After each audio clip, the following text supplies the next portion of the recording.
I always thought 20 years of marriage meant something. Turns out I was wrong about a lot of things that day.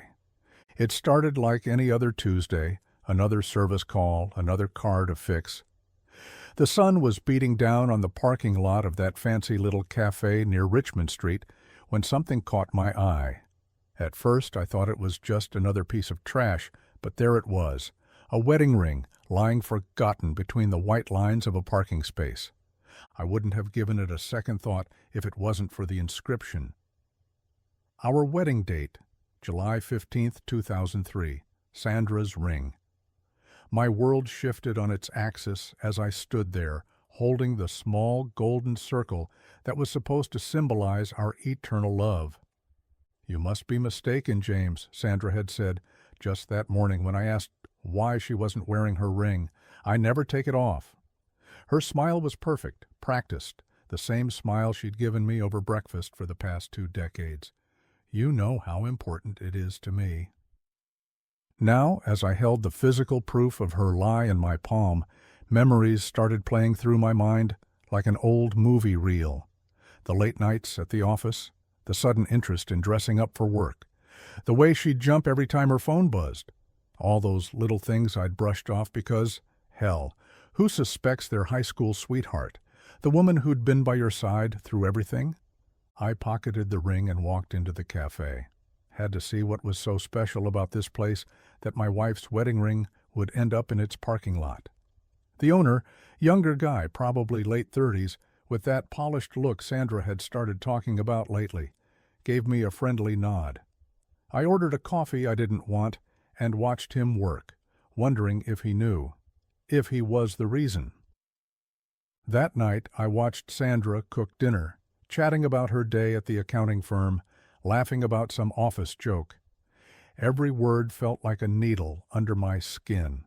The ring burned in my pocket, but I stayed quiet. Years of fixing cars had taught me one thing. You don't rush a diagnosis. You gather all the evidence, find every problem, before you present the bill. "We should have people over soon," she said, washing the dishes. "It's been too long since we entertained." I smiled, an idea forming in my mind. "You know what? You're right. Let's have a dinner party, make it special." She beamed at me, completely oblivious to what I was planning. That's the thing about betrayal. It makes you creative. And I was about to create something unforgettable. The ring stayed in my pocket, a constant reminder that sometimes the end of one thing is just the beginning of another. And this beginning? It was going to be spectacular. The thing about suspicion is that once it takes root, you start seeing signs everywhere. Like how Sandra's phone always lands face down these days, or how she's suddenly passionate about cafe-made lattes when she used to swear by my home-brewed coffee. I spent the next week watching, documenting, letting the anger simmer just below the surface. Every kiss goodbye felt like acid on my lips. Every "I love you" sounded hollow, echoing with 20 years of what I thought was truth. The ring sat in my toolbox at work, wrapped in an old rag, mocking me every time I reached for a wrench. "You've been quiet lately," Sandra mentioned over dinner, her perfect French manicure, another new habit, tapping against her wine glass. "Everything okay at the shop?" I met her eyes, searching for any trace of guilt. "Just busy. You know how it is." I forced a smile. "Speaking of busy, how's that budget review coming along?" "Oh, endless numbers." She waved her hand dismissively, the same hand that should have worn our wedding ring. "Actually, I might need to stay late again tomorrow." "At Davidson Accounting?" I asked casually, cutting into my steak. "Or that new cafe near Richmond?" Her fork paused halfway to her mouth, just for a split second, but long enough. "What cafe?" "No particular one." I shrugged, watching her shoulders relax slightly. "Just noticed a lot of new places opening up lately." That night I lay awake beside her, listening to her steady breathing, wondering how many lies had slipped past those lips. The same lips that smiled at our wedding, that promised forever. that kissed our nieces and nephews at family gatherings where everyone called us the perfect couple. I got up at 3 a.m., unable to sleep, and checked our joint account on my phone. There they were, transaction after transaction, at the daily grind, all during those supposed budget reviews. Each receipt felt like another nail in the coffin of our marriage. But I wasn't ready for a funeral yet. No, I was planning something much more memorable. After all, if Sandra wanted to perform on a stage of lies, I'd give her an audience she'd never forget. I started making calls the next morning. Friends, family, even a few of her coworkers. A surprise anniversary dinner, I told them, something special to celebrate our journey together. The invitations went out, and with each RSVP, my plan solidified. Sometimes the best revenge isn't served cold. It's served with a smile in front of everyone who matters. I've spent my whole life fixing broken things. Cars come into my shop with mysterious rattles, strange knocks, hidden problems that most people wouldn't notice, but find the right evidence, follow the signs, and everything becomes clear. Turns out marriages aren't so different. The day after sending the invitations, I decided to take a closer look at the daily grind. Parked my truck across the street, watching the morning crowd filter in and out. That's when I saw him, the owner, Liam. Tall, clean-cut, probably mid-30s, the kind of guy who looks like he's never had grease under his fingernails. I sat there for 2 hours, nursing a cooling coffee from the gas station down the street until Sandra's silver Lexus pulled into the lot. My hands gripped the steering wheel so tight, my knuckles went white. She checked her makeup in the rearview mirror, smoothed her hair, then walked inside like she owned the place. Through the big front windows, I watched them. The casual touches, the lingering smiles, the way she leaned in close to laugh at something he said. 20 years of marriage, and I'd never seen her laugh quite like that. My phone buzzed. A text from her. Budget review running late. Don't wait up.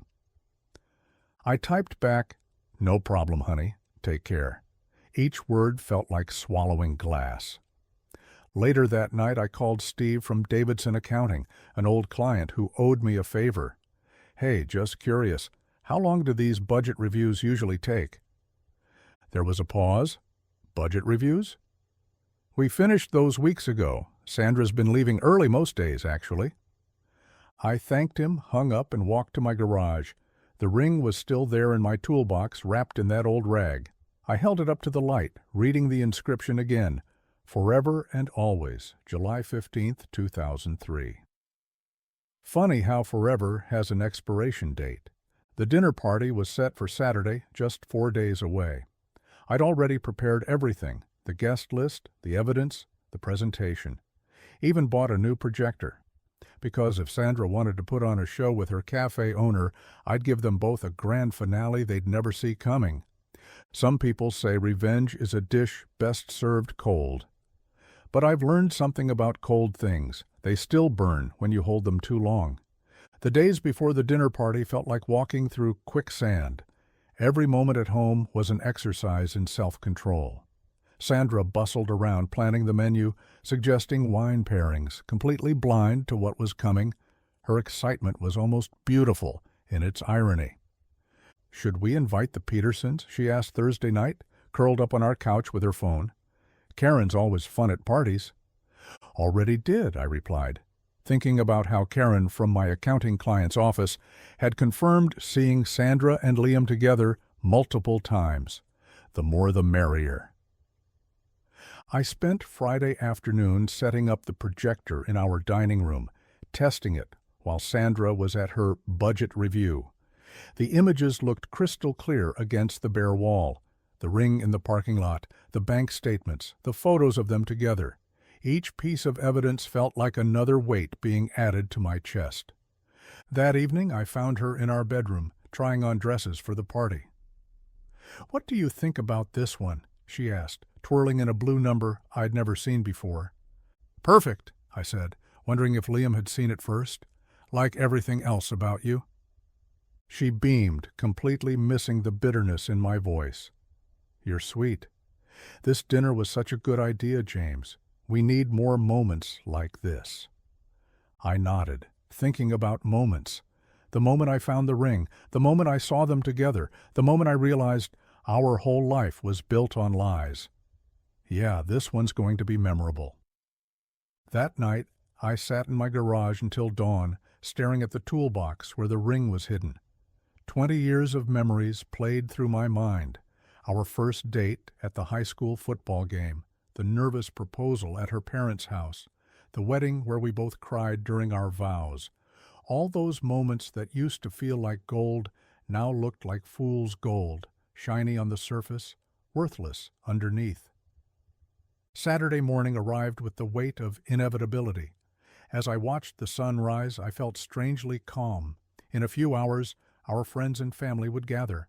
In a few hours, the truth would come out. In a few hours, Sandra's perfect world would shatter like a mirror, showing her every broken piece of what she'd done. Sometimes the hardest part isn't discovering the truth.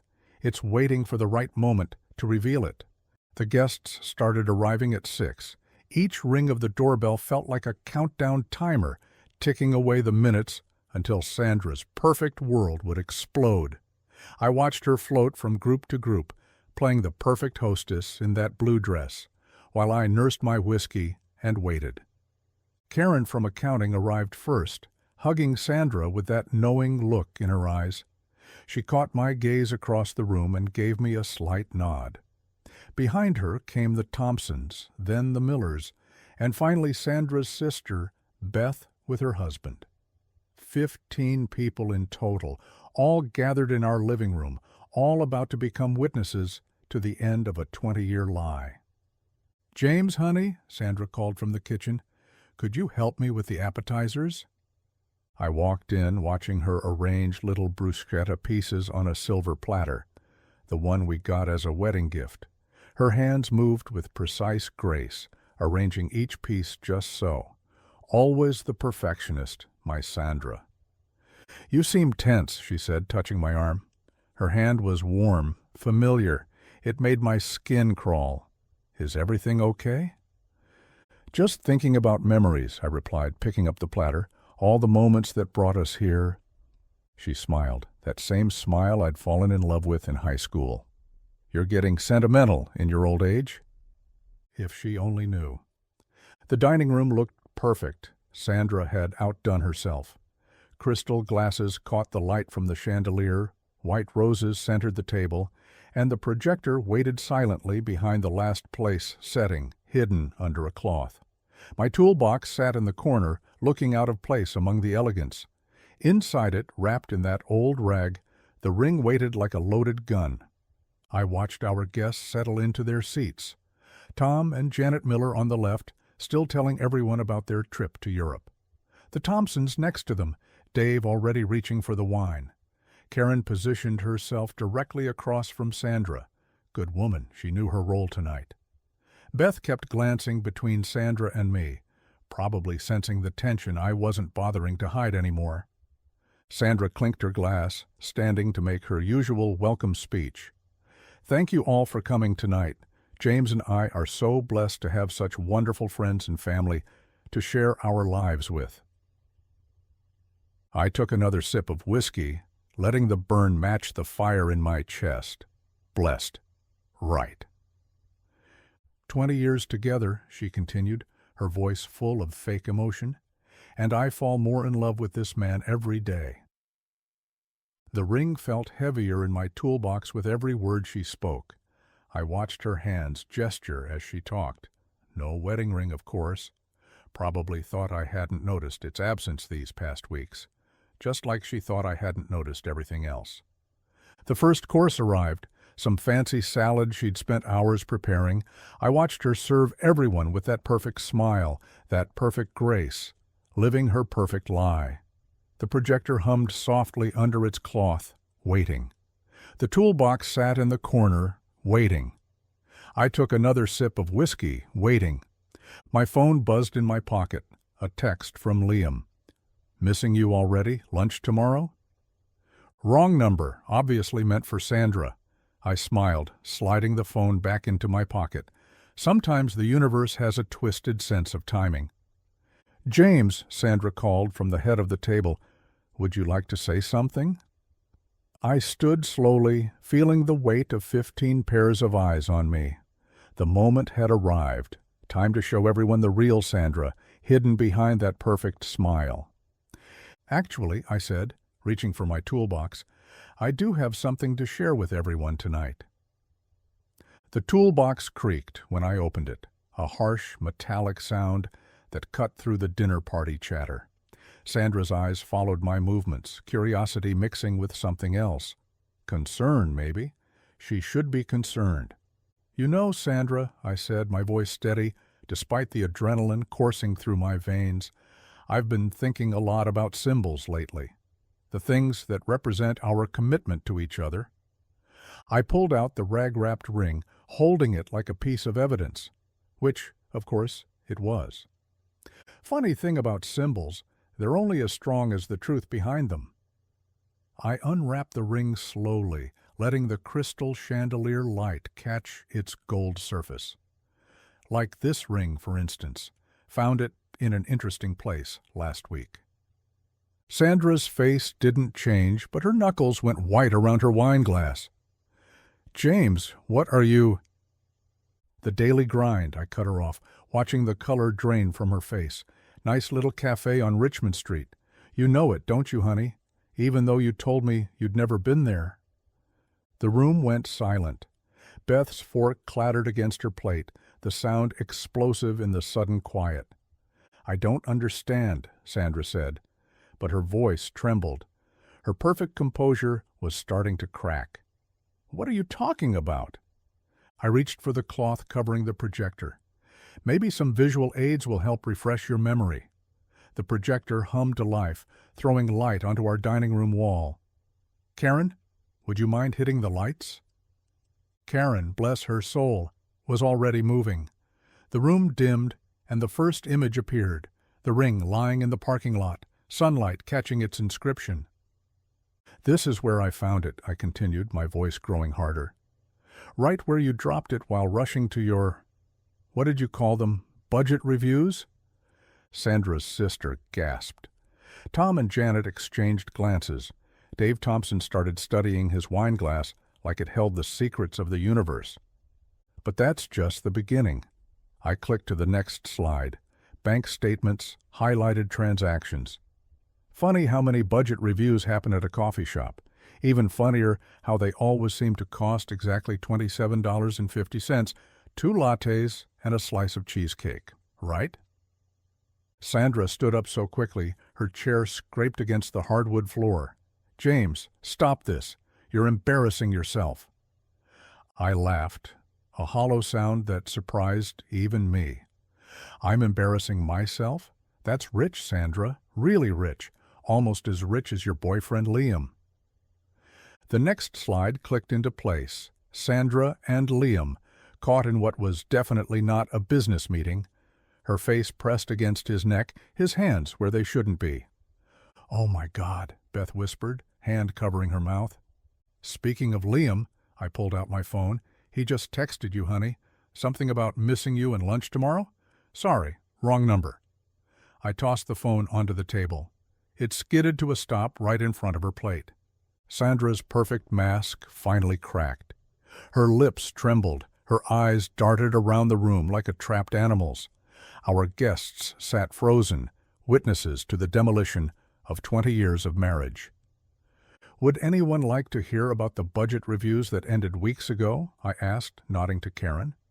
Or should we skip straight to the part where our perfect marriage turned out to be as fake as your explanations for all those late nights?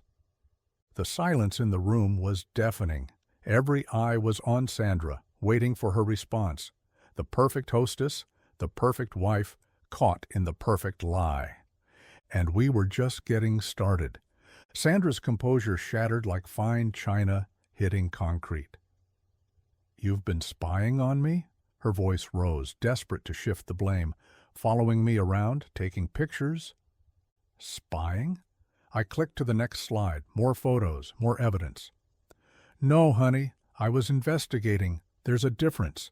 Just like there's a difference between working late and sleeping with the local barista.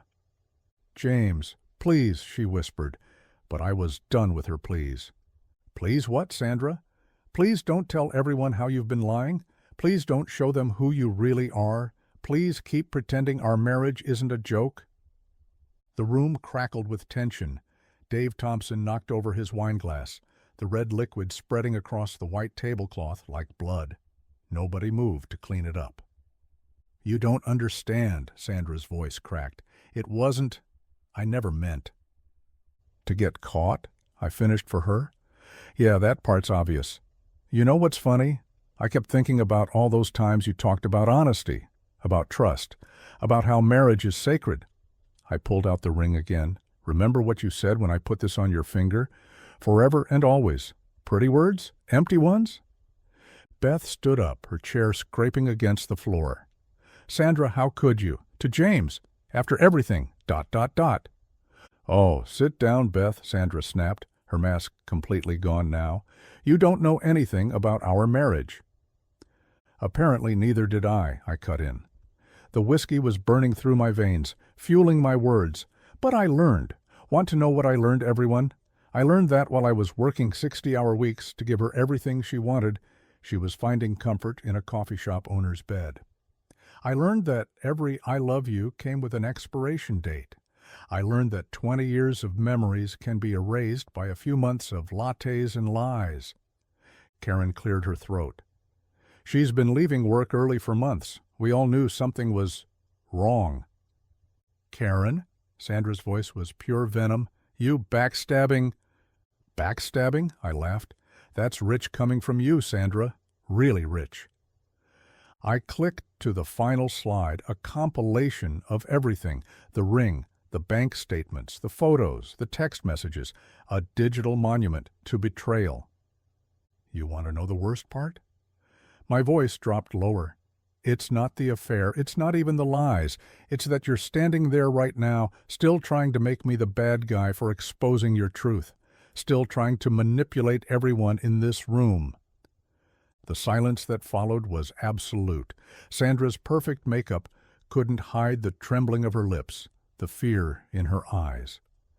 Our guests sat frozen, caught between morbid fascination and the desperate desire to be anywhere else. I filed for divorce last week, I announced, pulling out one final piece of paper from my toolbox. All the evidence is already with my lawyer. The house, the cars, they're staying with me. Consider it the price of your cappuccinos and lies. Sandra's legs gave out.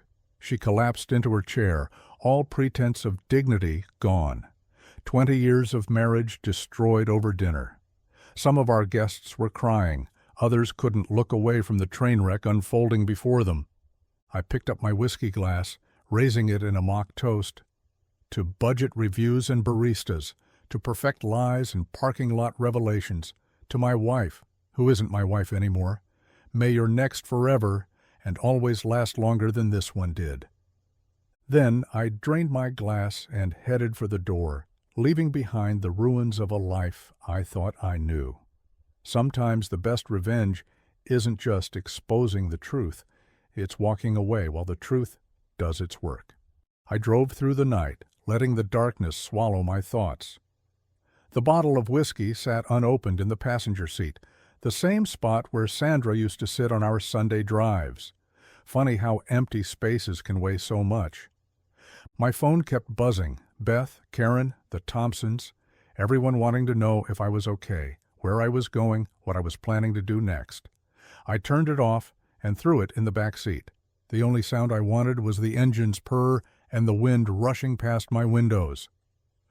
I ended up at Mike's Auto Shop, my sanctuary of grease and metal, the place where broken things come to be fixed. Ironic, really.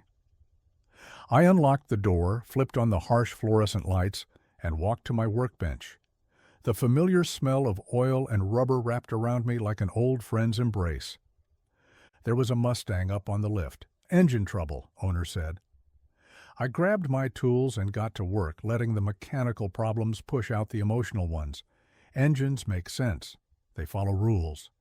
When something's broken, you can find the cause, replace the part, make it right again. Not like marriages, not like trust. "Thought I'd find you here," a voice said around 3 a.m.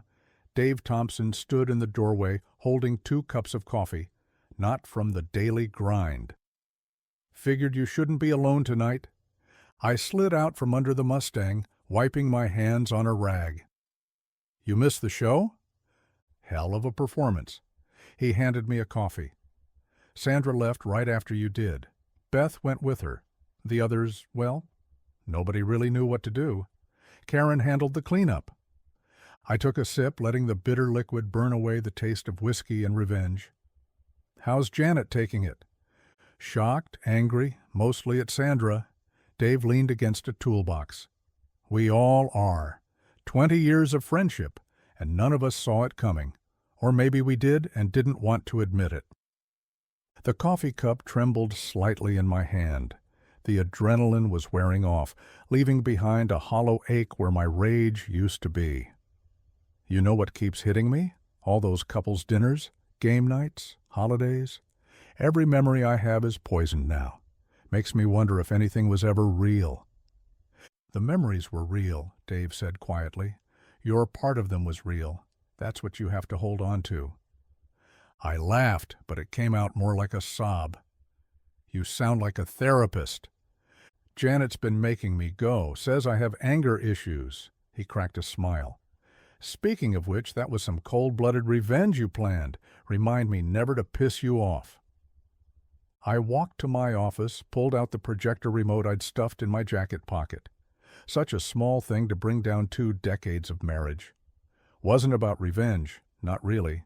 It was about truth, about making her face what she did in front of everyone who thought we were perfect. "Mission accomplished there." Dave finished his coffee. "What happens now?"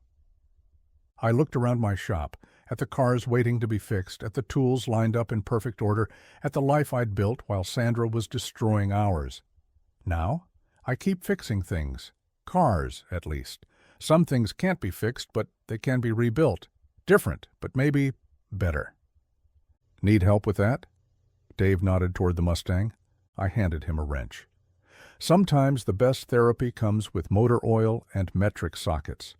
Word travels fast in small communities. By the time I opened the shop the next morning, my phone had exploded with messages. Everyone had an opinion, a suggestion, a story about someone who went through something similar, as if that somehow made it better. The first customer of the day was Mrs. Peterson, an elderly lady with a temperamental Honda. She took one look at me and said, "I'm not here because my car needs fixing, James. I'm here because you need to eat." She pulled out a casserole dish from her passenger seat. "My Harold, God rest his soul, he went through something similar 30 years ago. Food helps, even when you think it won't." I wanted to tell her I wasn't hungry, but she had that grandmother look that brooks no argument. The casserole ended up in my office mini-fridge, next to Dave's leftover coffee. Around noon, Beth called again. This time, I picked up. "She's staying with me," she said without preamble. "She's not doing well." And I'm supposed to care? The words came out harder than I intended. "No." Beth's voice was quiet. "But I thought you should know that Liam hasn't returned any of her calls. Apparently he has a girlfriend. Sandra was just convenient." I laughed until my stomach hurt. Karma really does have a sense of humor. The afternoon brought more visitors. Karen stopped by with paperwork from the lawyer, evidence properly filed, divorce proceedings moving forward. She hesitated at my office door. "There's something else you should know," she said. "Sandra tried to go to the daily grind this morning. Liam asked her to leave, said he couldn't afford the drama, called her desperate." She paused. "The whole office knows. She's requesting a transfer to the Chicago branch." I focused on the engine parts spread across my workbench, trying to sort through the mix of satisfaction and pain her words brought. Good for her. Fresh start. James, Karen stepped closer. What you did at the dinner, it was brutal, masterful, but brutal. Like finding your wife's wedding ring in a cafe parking lot isn't brutal? I picked up a wrench, needing something solid in my hands. Like discovering 20 years of your life was a lie isn't brutal? I'm not judging. Just, what happens now? I thought about Mrs. Peterson's casserole, about Dave's late-night company, about the community rallying around me, while Sandra's perfect world crumbled. Now, I keep working, keep breathing, keep moving forward. By evening, news had spread even further. The local diner where we used to have Sunday breakfast called to say my meals were on the house for a month. 3 different women from Sandra's book club sent me their numbers just to talk. Even my old high school football coach stopped by with a bottle of bourbon and some choice words about loyalty. I sat in my office after closing, surrounded by the ghost of my marriage and the solidarity of my community. The bourbon stayed unopened. I needed clarity more than numbness now. Sandra's ring still sat in my toolbox, a small circle of gold that had changed everything. My phone buzzed one last time, a text from Sandra. I never meant to hurt you. I just felt so trapped in our perfect life. I'm sorry I couldn't be honest. I'm sorry I wasn't strong enough to tell you I needed more. I stared at the message for a long time, thinking about strength and honesty and the different ways people can be trapped. Finally, I typed back, "Goodbye, Sandra. I hope you find what you're looking for in Chicago." Then I deleted her number and went back to work on the Mustang. Some things can't be fixed with apologies, and some breaks are meant to be permanent. A week after the dinner party, I finally went home, our home, my home now. The silence hit me first. No TV running in the background, no coffee maker humming in the kitchen, no Sandra humming along to her favorite songs. Just empty rooms filled with memories I wasn't sure I wanted anymore. Her things were still there, untouched since that night. Clothes in the closet, makeup on the dresser, family photos on the walls. 20 years of life together, frozen in time like a museum of lies. I grabbed a box from the garage and started in the bedroom. The dress she wore to the dinner party still lay across the bed where she'd tried it on, excited about the evening ahead.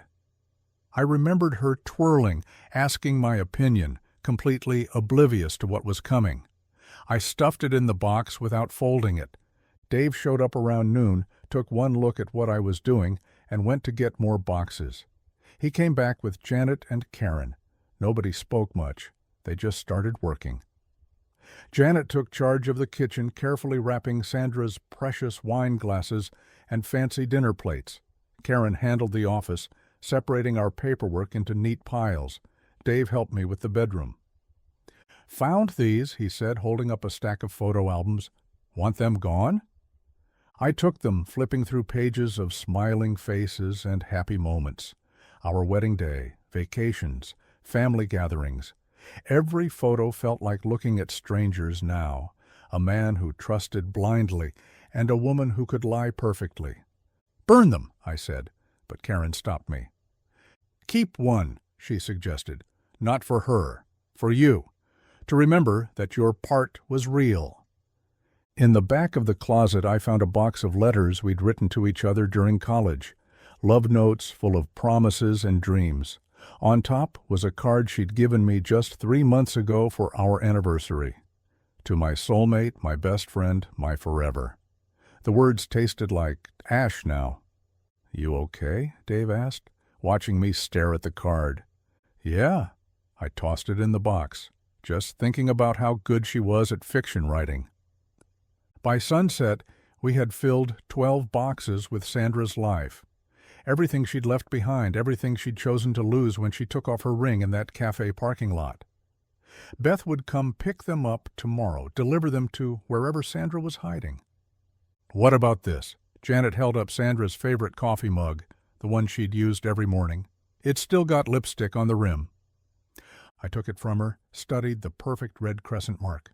"Trash," I said, and let it fall. The sound of shattering ceramic was surprisingly satisfying. Later, after everyone left, I sat in my garage with a beer, staring at the empty spot where Sandra used to park her Lexus. The divorce papers lay on my workbench, her signature still fresh on the dotted line.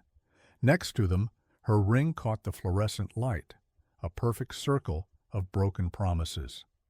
I picked it up, feeling its weight one last time.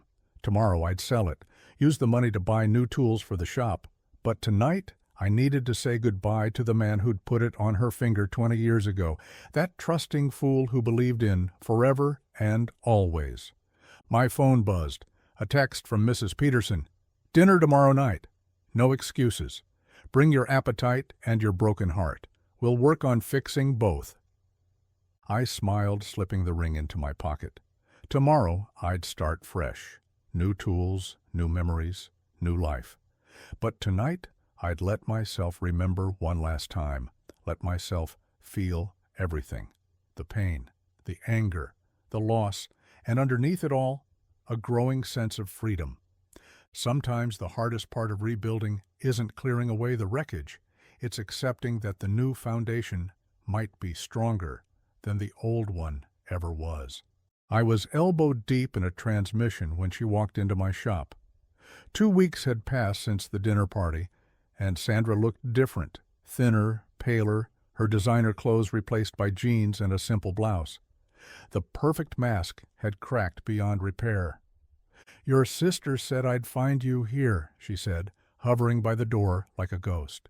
"We need to talk." I didn't look up from my work.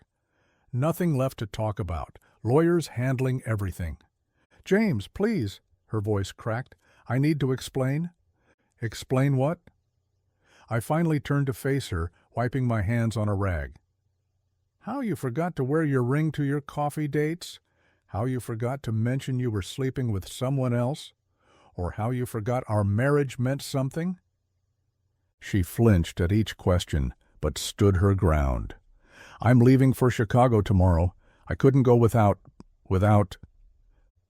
what? Closure?" I laughed. "You want forgiveness, Sandra? Want me to tell you it's all okay? That 20 years of lies don't matter? I want you to understand." The words burst out of her. "It wasn't all lies. We were happy once, but then everything became so routine, so predictable. Liam was—" "Don't." My voice could have frozen hell. "Don't you dare try to justify it. You want to talk about routine? About predictable? I worked 60-hour weeks fixing cars so you could have your perfect house, your perfect life, your perfect lies." "That's exactly it." She stepped closer. "Everything was about perfection. Perfect wife, perfect marriage, perfect image. I was suffocating in all that perfection." I slammed my wrench down on the workbench. Tools rattled, echoing through the shop like gunshots. "Then you should have talked to me, should have told me you were unhappy, should have given me a chance to fix things before you broke them beyond repair." "Would you have listened?" Her eyes were bright with tears. "Really listened? Or would you have just tried to fix me like one of your cars?" The question hit harder than I expected. Would I have listened? Would I have understood? The truth was, I didn't know. And now I never would. "Doesn't matter anymore," I said, turning back to the transmission. "You made your choice. Live with it." "I'm selling the ring," she said quietly. "The one you gave me at the engagement.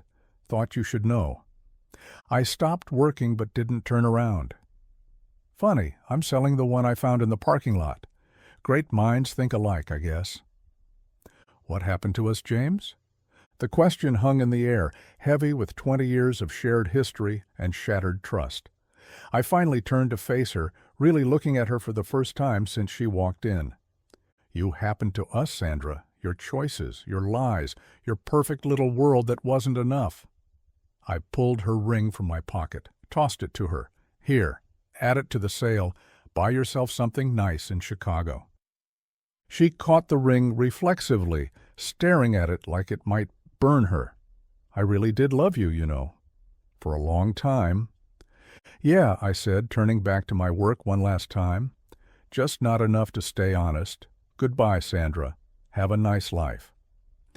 I didn't watch her leave. The sound of her heels on concrete told me everything I needed to know.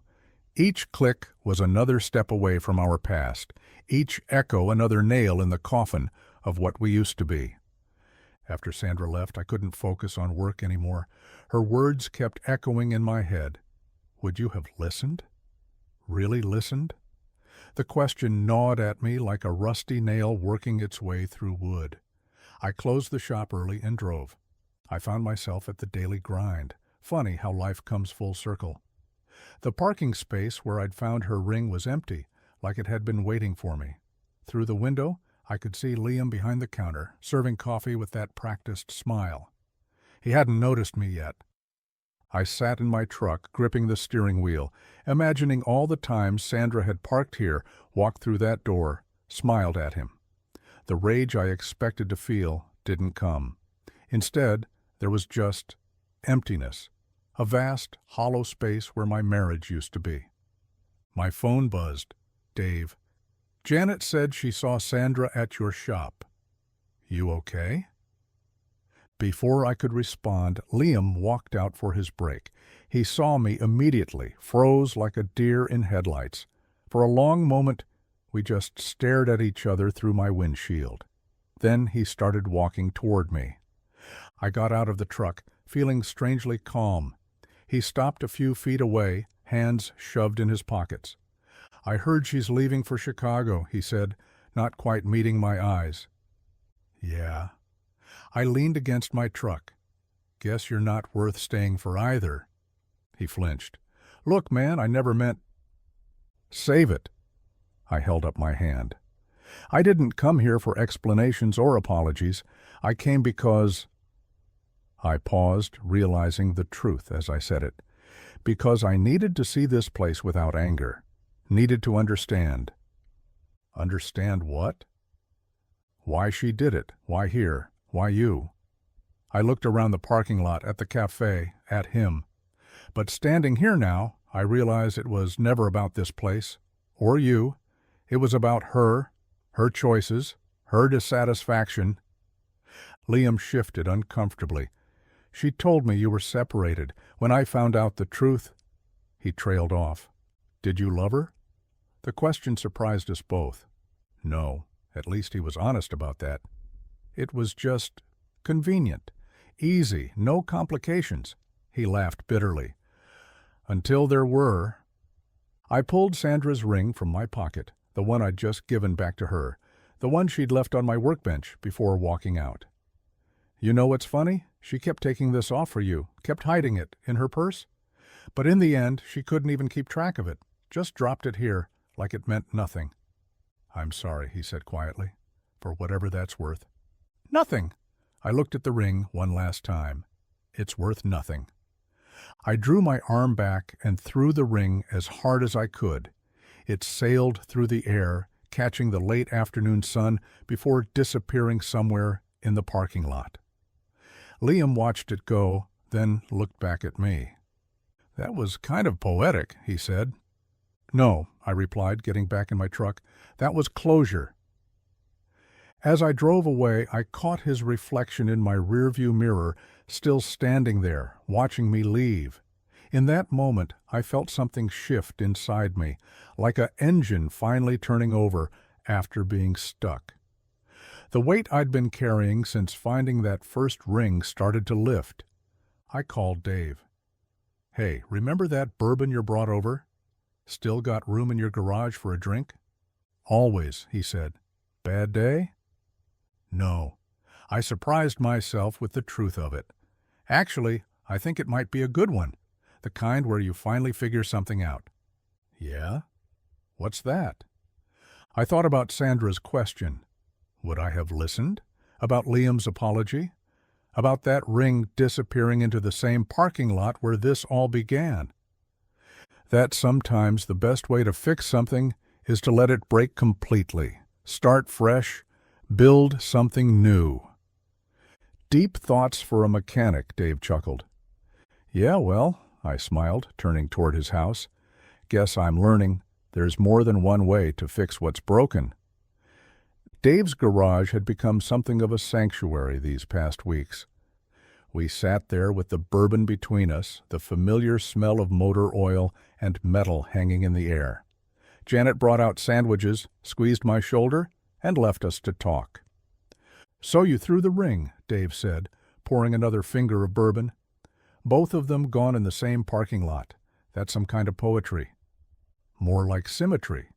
I swirled the liquid in my glass. "You know what Sandra said today? That she was suffocating in perfection, that I never really listened." And maybe she was right. About the listening part, at least. I set my glass down. I spent 20 years fixing things, cars, houses, problems, always looking for the broken part, the quick solution. Never stopped to think that sometimes things break because they need to change, not because they need fixing. Dave nodded slowly. "That's pretty deep for a guy who spends his days under cars." "Yeah, well, betrayal's one hell of a teacher." I stood up, walked to his workbench where an old carburetor lay in pieces. "Look at this. When a part's too worn out, you don't keep trying to fix it. You replace it. Start fresh." Are we still talking about carburetors? I'm talking about life, Dave, about how sometimes you need to let go of the broken parts to make room for something new. I picked up a wrench, feeling its familiar weight. I've been so angry about the betrayal, about the lies, that I couldn't see the truth.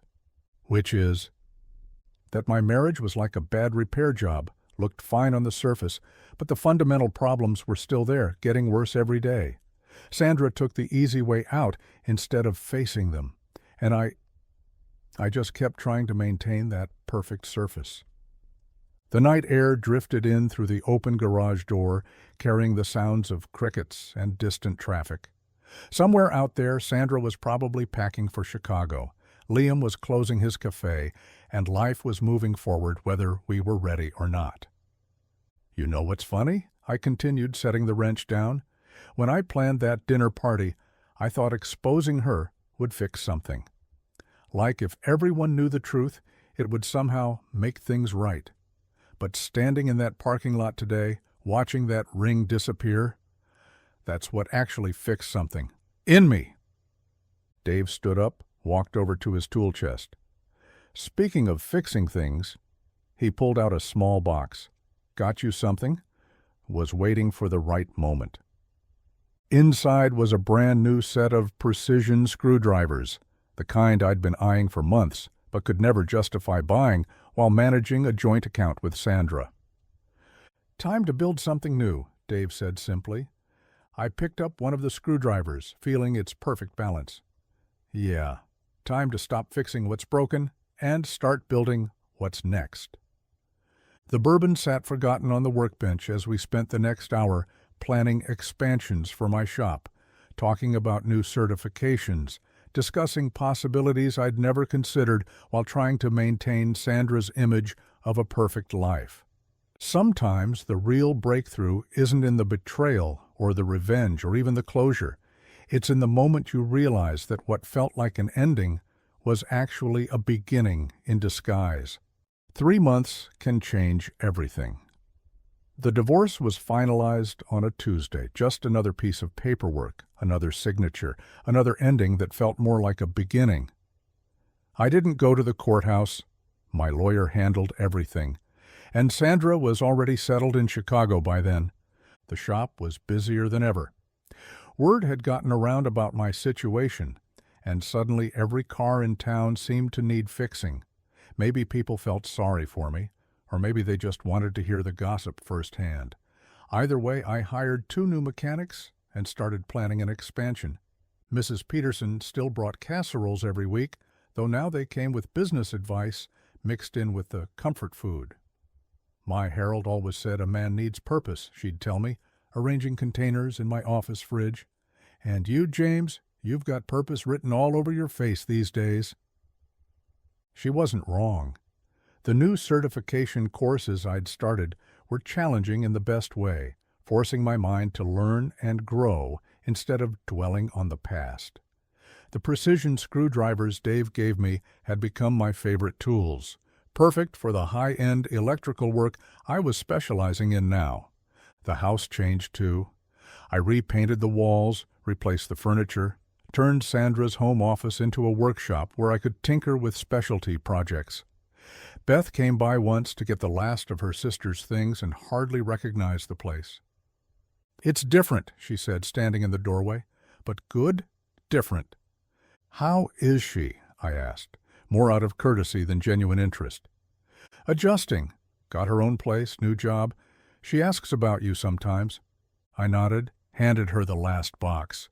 "Tell her I'm adjusting too." The daily grind closed down a month after Sandra left. Turns out she wasn't Liam's only indiscretion, and word travels fast in small towns. The building stood empty for a while until someone bought it, gutted the interior, turned it into a bookstore. I like it better that way. Karen still comes by the shop, but now it's to discuss investments. She's been helping me manage the business expansion, turning my little garage into something bigger. "You've got a gift," she told me recently, "not just for fixing cars, but for seeing potential in broken things." She's right in a way. These days, I see potential everywhere. In the apprentice mechanic who reminds me of myself 20 years ago, in the classic cars people bring in, thinking they're beyond repair. In the empty lot next to my shop that would be perfect for a specialized restoration center. The rings? Both still lost in that parking lot somewhere, probably buried under months of tire tracks and weather. Sometimes I think about them when I drive past, two small circles of gold that used to mean everything and now mean nothing at all. Dave and Janet have me over for dinner every Sunday now. It's become a tradition, something stable in a life that's still finding its new shape. Last week, Janet's sister visited from Seattle, a widow who understands more about starting over than most. We talked until midnight about classic cars and new beginnings. The photos from my marriage didn't burn after all. They're in a box in the attic, not because I need them anymore, but because they're part of the story that brought me here. 20 years of my life that taught me everything about who I was and who I want to be. Yesterday, a young couple brought in their first car, an old junker they'd bought together, full of dreams and plans. As I looked under the hood, the husband said, "Everyone told us to scrap it and buy something new, said it wasn't worth fixing."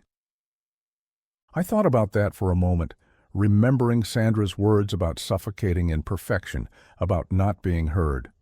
Sometimes, I told them, things that seem broken just need someone to see their potential, but other times you need to know when to let go and start fresh. The trick is knowing the difference. They left with a detailed repair plan and hope in their eyes.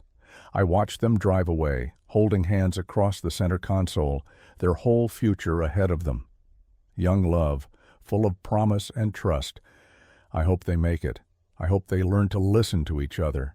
I hope they understand that sometimes the strongest relationships aren't the perfect ones, but the ones that survive being broken and rebuilt. As for me, I'm learning that life after betrayal isn't about fixing what was broken. It's about building something new from the lessons left behind. Every morning, I wake up and choose to focus on what's ahead instead of what's behind. And you know what? The view's getting better every day.